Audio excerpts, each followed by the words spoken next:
waaw li ñuy tàmbalee mooy di remercier Académie nationale des sciences et techniques du Sénégal bi ñu invité ci ndaje bu am solo bi pour wax njëriñu lépp lu jëm ci wàllu spatial Sénégal di ci def ay jéego yu mag ñu tàmbali agence spatiale bi matagul sax at ak genn wàll waaye foo taxaw ci àdduna bi fi mu nekk nii muy Asie Europe ak Amérique ñu ngi tudd agence spatiale bu Sénégal ñu nekk nag ci def ay jéego yoo xam ne liñ ci bëgg mooy fexe ba lépp loo xam ne dafa nekk ci wàllu industrialisation bi mën ko taxawal ci réewu Sénégal jàpp nañu ne que spatial bi mën na indi suba ay entreprises yu bees créer ay emploi mais spatial bi dina tax lépp loo xam ne jàpp nañ ne que yitte bu am solo ci réew muy ci wàllu mbay mi wàllu napp wàllu kaaraange wàllu jàng bi ak santé beeg yu mel noonu lii ñu tuddee spatial mooy jëfandikoo satellite yeeg yu mel noonu dina mën a tax Sénégal def ci ay jéego yu mag ba nga xam ne nguur gi li ci président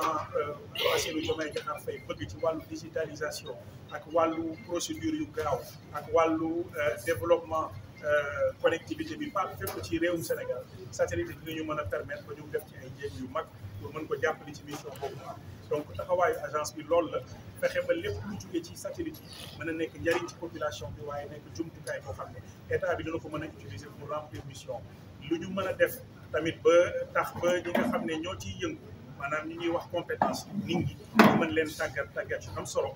te loolu tàmbali nañu waxtaan ak université yi gën a xarañ ci àdduna bi ci wàllu spatial pour ñu mën leen ñun boole ak suñu école polytechnique yi fii ak suñu université yi fii suñu rôle ñun du ñëw def formation waaye dem seet ñi nga xam ne ñoo ci gën a xarañ ci wàllu boobu noonu waxtaan ak ñoom pour financement bi ñëw jébbal ko suñu université yi nekk fii pour jàppale leen ci jéego yi xam ne ñu ngi koy def te loolu tàmbali nañ ko am nañ yaakaar ne que ay master yoo xam ne ci science spatiale la yoo xam ne jot nañ ko ñun identifier ràññee waxtaan ci ak partenaires yi ba ñëw commencé di ci waxtaan ak université yi nekk fii am nañ yaakaar ne loolu xëy na dina mën a sotti fi leeg at yii di ñëw beneen bi mooy di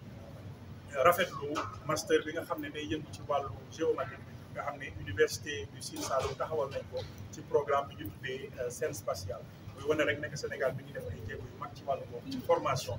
te si mission yi ñu jox agence bi daf ci bokk donc lépp lu ñu mën suñu kéemtalaay kàttan bi nañ ko def pour que ñu mën a tàggat ndawu Sénégal yi bëgg a liggéey ci wàllu boobu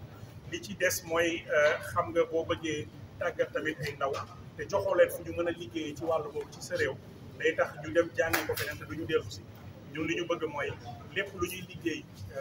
bés ni ki tey ci wàllu spatial bi ñu mën a tabax centre bi ñuy assemblée satellite yi fii ba luñ ciy liggéey ndawu Sénégal yi ñoo koy def fii ci seen réew su boobaa luñ leen mën a tàggat ak luñ leen mën a wax bitim réew ñoom dinañ toog liggéey fii ci seen réew dinañ créer entreprise dinañ créer emploi te loolu la nguur gi soxla loolu la nguur gi woote création d' emploi donc ñun noonu la ñu mën a jàppale tam ci wàllu boobu noonu moo tax ñu bëgg a taxawal benn bërëb boo xam ne lépp lu jëm ci wàllu spatial bi mu mën a nekk ci suñu koom-koom lu am njariñ ñu bëgg ko dajale ci bërëb boobu noonu di fa def tàggat yi recherche beeg yu mel noonu yëpp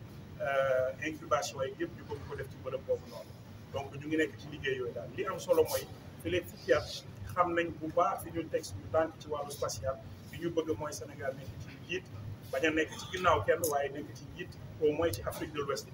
ni ko président wootee technologie ak science bi koy wax ci concours général bi dem ñu jàpp ci tamit ba nga xam ne Sénégal ñëpp ay jàpp ci projet bi et que fi léegi at yi ñu jëm mu nekk réew yi ñuy tuddee ci nation spatiale ba fu amatee ndaje bu mag ci àdduna bi ñu ñuy wax Sénégal boobu ci ñu ciy décidé loolu lay suñu jéego loolu la ñu nekk. position géographique bi ban avantage waaw position géographique bi moom ci wàllu observation astronomie ak astrophysique lay gën a am solo sax ndax dañu nekk foo xam ne dañu jege équateur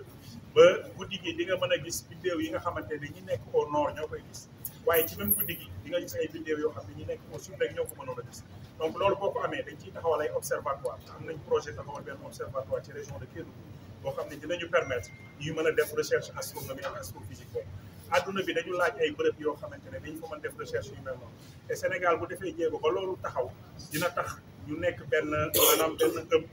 lépp loo xam ne ci wàllu recherche ci Afrique de l'Ouest fii lañ ko nar a defee ci wàllu astronomie ak astrophysique te AGS am na ci projet bu taxaw ñu ngi nekk di ci def ay jéego ñaan yàlla mu sotti xëy na ci fii léegi 2025 maanaam kay rek directeur général de l'agence sénégalaise du spatial AGS. Une question qui n'est pas tellement technique, c'était juste là pour savoir quelles sont les loolu dëpp sa téléphone dëpp lumière waaw. des compétences internationales,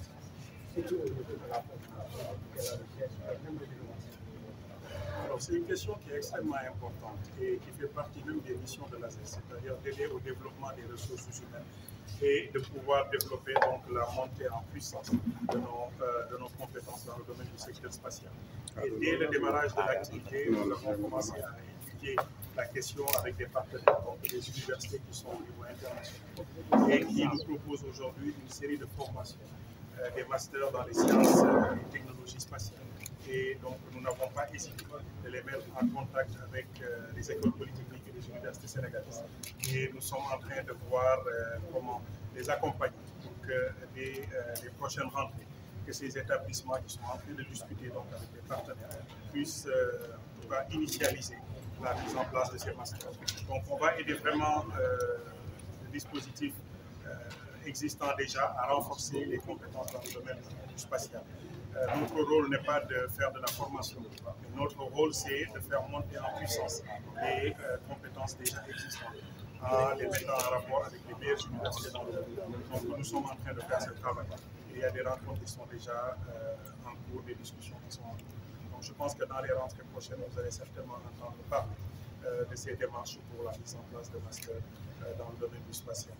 Je souligne aussi qu'il y a un travail important qui a été fait au niveau de l'université du Sine Saloum avec la mise en place du master de géomatique dans le cadre du projet CERF spatial. Donc c'est une préoccupation. Le spatial ne peut pas se développer sans la mise en place des ressources.